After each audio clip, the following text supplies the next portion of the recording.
Hello everyone and welcome to the session 8 of Unit 4 Drilling and Milling Machine. Myself Mohammad Imran. So today's session we are discussing the column and knee type milling machine. So in the last class we have discussed about introduction to milling machine. So the milling machine is a type of machine where the workpiece is held against the rotating milling cutter, which is having a multi-point cutting tool. So the multi-point cutting tool removes a higher amount of material compared to lathe and other single point cutting tool machines. The milling machines have wide variety of application. So after that we have studied about various types of milling machine. So in that uh, column and knee type milling machine today we are discussing. So after that we are discussing the milling cutters. So this is the column and knee type milling machine. So it consists of the important parts such as column, base, knee, saddle, table, arbor, overarm, and the motors and the cutter. So let us discuss one by one the components of the column and knee type milling machine. Why? Because it is called column and knee type. It consists of mainly a column here. You can see the vertical column and a knee upon which the saddle is mounted and upon which the table is mounted. So this is a very versatile and capable of performing wide variety of operation. So this column and knee type is a important type of milling machine of all the types. It has a wide variety of application. It can be used for producing different kinds of operation. That's why it is widely used in engineering application. So it consists of a column. In the simplest form, it consists of a column, which is a hollow structure. This column is a hollow structure. You can see in the figure. Uh, this is the column. This is a hollow structure made up of cast iron. So which is houses the, since it is a hollow, inside of this column it houses the driving mechanism and gear mechanism for changing the speed of the cutter, and also the mechanism for giving the feed movement for knee, table and knee, for controlling the table and knee movement. So this column is a hollow structure, is a hollow vertical structure. It consists of a various mechanism for changing the gears of speed change gears for the milling cutter, and also it consists of a mechanism for the controlling the table and knee movements. So base of the machine is also a hollow structure. It is mounted on the bottom of this machine. You can see this is the base. This is also a hollow structure, so which is used for keeping coolant and cotton waste in front of the column accurately. So in front of column, accurately machined ways are provided. So in front of column, you can see mm, the ways are provided in the base, on which the knee can slide up and down. So in front of column, so this is the column. In front of column there is a guide way for the movement of knee up and down. So this column consists of a accurately machined guide ways upon which this knee move up and down downward direction. So with the help of elevating screw. The help of elevating screw, you can see the elevating screw here. This is the elevating screw. So this elevating screw is used for moving the this knee up and down downward direction by means of a guideways provided in front of column, accurately machined guideways.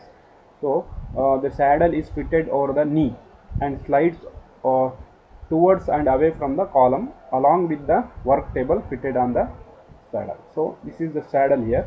So this saddle is moved towards or away from the column. So you can see in the direction it will move towards or away from the column uh, uh, along with the table. So table is mounted on the saddle. So along with the table, this saddle will move towards and away from the column along with the work table fitted on the saddle. The work table can further slide lengthwise on the table. It has got T slots for clamping the jobs and fixture. So this table is mounted upon the saddle, which can be moved in the lengthwise direction. So see the saddle move uh, uh, crosswise direction, whereas this table can be moved lengthwise direction. So the four direction can be easily obtained for moving the workpiece here. So lengthwise, the crosswise direction is provided by the saddle, whereas the table can move lengthwise, so that the four direction can be obtained for the workpiece. So this table is mounted on the saddle, so which got a T slot. You can see here that the T slot. This T slot is used for clamping the workpiece or for clamping the jigs and fixtures. So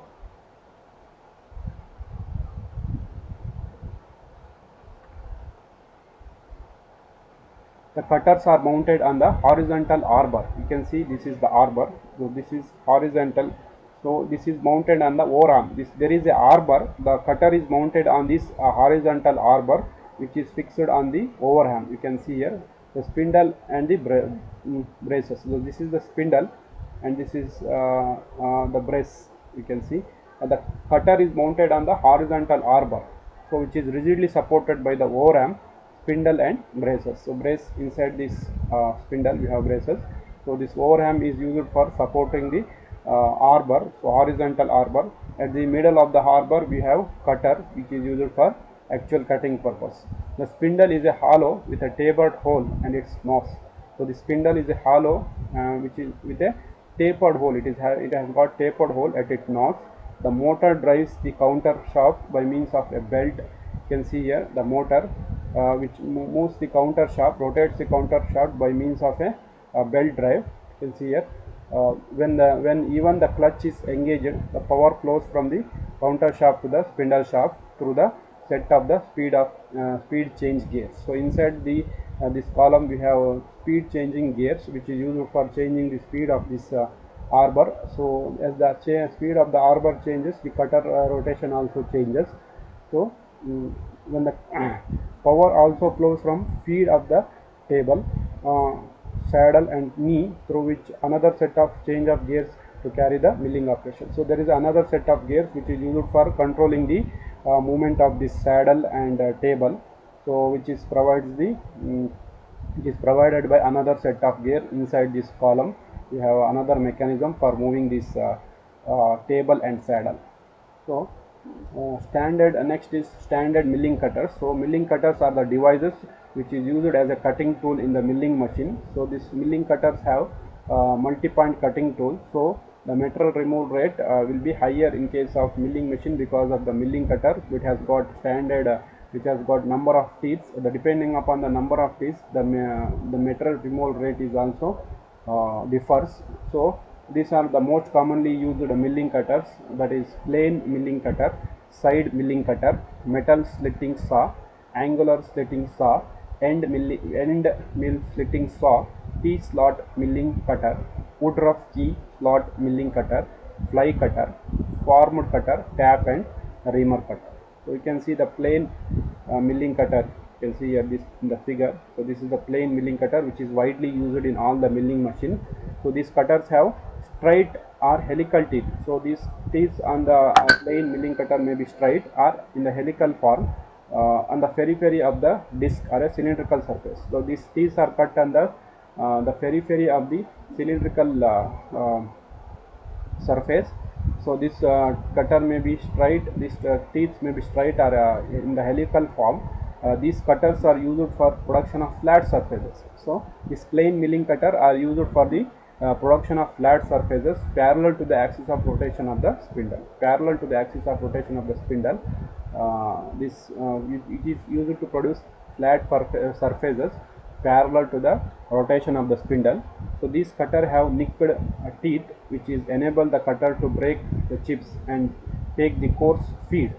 These cutters are available in the diameter ranging from 16 to 160 millimeter, and the width varies from 20 to 160 millimeter. So next is side milling cutter. So it is you can see in all the milling machines. So this kind of cutter you can see in the standard milling machine. So these cutters have teeth on the periphery and also on the both of its sides. So these cutters these cutters have the teeth on the outer periphery of the circle, and then sometime on the both the side of this faces of this cutter. So these cutters are mainly used for removing the metal from side of the work as shown in figure. So this type of cutter used for removing the metal from the side of the workpiece. These cutters are also used for cutting slots. So this cutters is also used for cutting slots. These are available from the range 50 to 200 millimeter in diameter, and the width varies from 5 to 32 mm. So next is metal slitting saw. The metal slitting saw looks like a plain milling cutter. So it looks like plain milling cutter, but number of teeth are more in case of metal slitting saw. But the slitting saw have very small width. So width of the difference between the plain milling cutter and metal slitting saw, that the thickness of the thickness of the cutter is very small in metal slitting saw. Varies from 0.8 to 7 mm maximum. These are used for parting of operation. So parting means cutting of operation, or parting means to produce a gap between the any two operations. So these tools are used for, these cutters are used for parting of operation and for slotting operation. Slotting and parting of operation, this metal slitting saw is mainly used. The thickness of this saw is very small, maximum is 7 mm.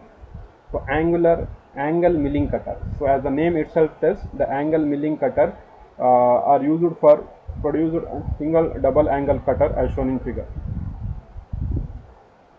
These are used for machining angles so other than 90 degrees. So these cutters are mainly used for producing angular flat surfaces which is less than 90 degree. The teeth are formed on the conical surface. So the teeth here in the formed on the conical surface, not on the cylindrical surface. That is the main difference between the other type of milling cutter and angle milling cutter. In case of angle milling cutter, the teeth are cut on the conical surface of the cutter.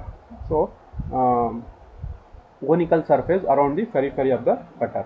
The single angle cutter having the different included angle 30 degree, 45 degree, 60 degree, 70 and 80 degree. The double angle cutters have different including angle, that is 55, 60, 70, 75, 80 and 85, 90 and 100 degree. The single angle cutters are used to produce particular angular angle, but the double angle cutters are used for producing spiral grooves on the blank. The single angle cutters are used for producing particular angle cut, whereas the double angle cutters are used to produce spiral grooves on the blank. So next is gear cutter. So the gear cutter is mainly used for gear cutting operation. They produce the sharp shape of the cutter teeth on the involute of the cycloidal according to the should be differently shaped for each pitch of the teeth, and the gear is going to the profile. So this gear milling cutter is mainly used for producing gear teeth on the cylindrical surface. Depending upon the involute and cycloidal, their pitch varies. Pitch of the teeth varies. So thank you for watching this session.